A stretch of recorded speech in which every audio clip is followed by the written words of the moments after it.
C'était un régime qui maintenait en France une espèce d'ordre moral qui faisait qu'on avait l'impression d'étouffer dans cette société. Disons que l'éducation que nous on a eue, c'est une éducation qui n'avait pas bougé depuis le 19e siècle.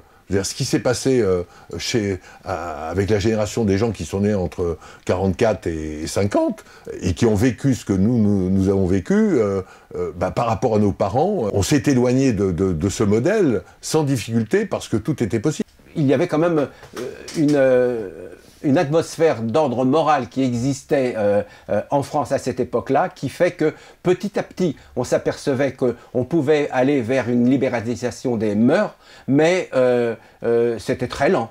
Il y a une césure incroyable, absolue, qui est vraiment de l'ordre de la civilisation, c'est l'arrivée de la pilule.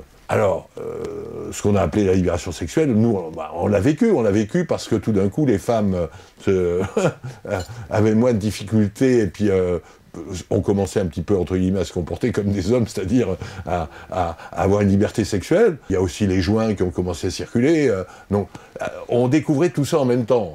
Donc, c'était absolument entre la possibilité d'avoir des histoires d'amour ou des histoires passagères, sans difficulté, de fumer des joints, d'écouter les Beatles et les Stones, tous en même temps, et puis en plus de ça, de faire de la politique en se disant qu'on était quand même dans une dynamique d'un combat juste, et qu'on préparait la révolution, c'était quand même une situation absolument exceptionnelle, quoi.